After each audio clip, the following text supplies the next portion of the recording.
સુખલા ગામે ઉપર ખાનગીવાડીમાં જિલ્લા પંચાયત દ્વારા અંદાજે 22 લાખથી વધુના ખર્ચે સરપંચે ખાતમુહૂર્ત કરતા વિવાદ. કોતરમાં આગળ કે પાછળ જવા માટે રસ્તાનો અસ્તિત્વ નથી, છતાંય ચેકડેમ કમ કોઝવે બનાવવા સરકારી નાણાંનો દુરુપયોગ. કોઝવે કમ ચેકડેમનો અન્ય ખેડૂતો સિંચાઈ માટે કેવી રીતે ઉપયોગ કરી શકે તે પ્રશ્ન ઉડીને આંખે વળગી રહ્યો છે.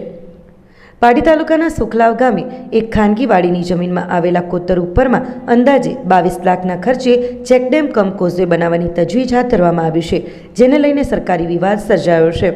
પાડી તાલુકાના સુખલાવ ગામમાં એક ખાનગી આંબાની વાડીમાં ચેકડેમ કમ કોઝવે રૂપિયા 22 લાખથી વધુના ખર્ચે જિલ્લા પંચાયત વલસાડ સિંચાઈ વિભાગ દ્વારા ચેકડેમ સાથે કોઝવે કામનું સુખલાવ ગામના સરપંચ અમૂલ પટેલ તેમજ સિંચાઈ વિભાગના હાર્દિક નામના અધિકારીની ઉપસ્થિતિમાં ખાતમુહૂર્ત કરવામાં આવ્યું હતું. આ સ્થળનું નિરીક્ષણ કરતા સંકલ્પ ન્યૂઝને જાણવા મળ્યું કે ખાનગી વાડીમાં ચેકડેમ કમ કોઝવે બનાવવામાં આવી રહ્યો છે.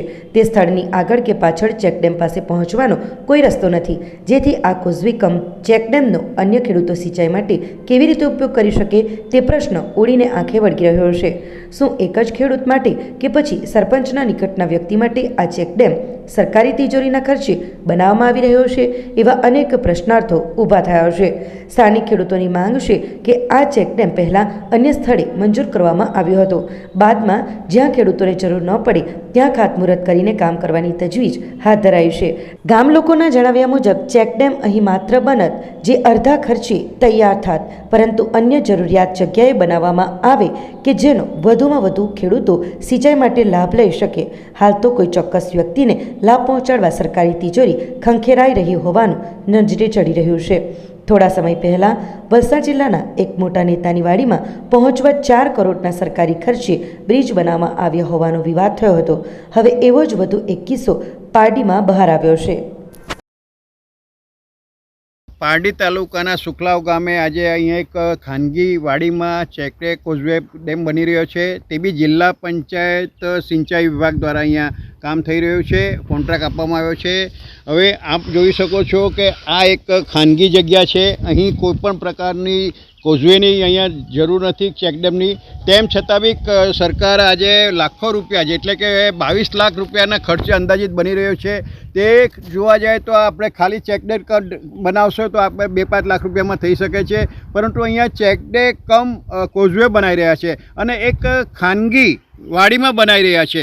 તે માટે સરકારે આના પર ધ્યાન આપવા જોઈએ, કારણ કે આ રીતે જો સરકારની તિજોરીમાંથી પૈસા જાય તો એનો અર્થ શું?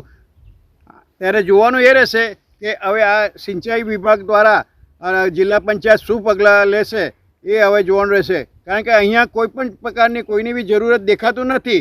માત્ર ને માત્ર વાડી દેખાય છે, આંબાવાડી, ને અહીંયા આંબાની ઝાડનું બી નિકંદન કરવામાં આવ્યું છે, કેટલા ઝાડો કાપવામાં આવ્યા છે અને તે પણ નુકસાન થઈ રહ્યું છે. તેમ છતાં બી સરકાર અત્યારે આવા બિનજરૂરી વસ્તુનો ઉપયોગ કરી રહ્યા છે. તે માટે સતર્ક બને એ જરૂરી છે. પારડીથી અમૃત પટેલ, સંકલ્પ ન્યૂઝ. આપણી સંકલ્પ ન્યૂઝ ચેનલને સબસ્ક્રાઇબ અને લાઇક કરો, બેલ આઇકન દબાવો, જેથી આવનાર ન્યૂઝ અપડેટ્સની નોટિફિકેશન આપના મોબાઈલ પર સૌથી પહેલાં પહોંચે. Like, subscribe and share the video.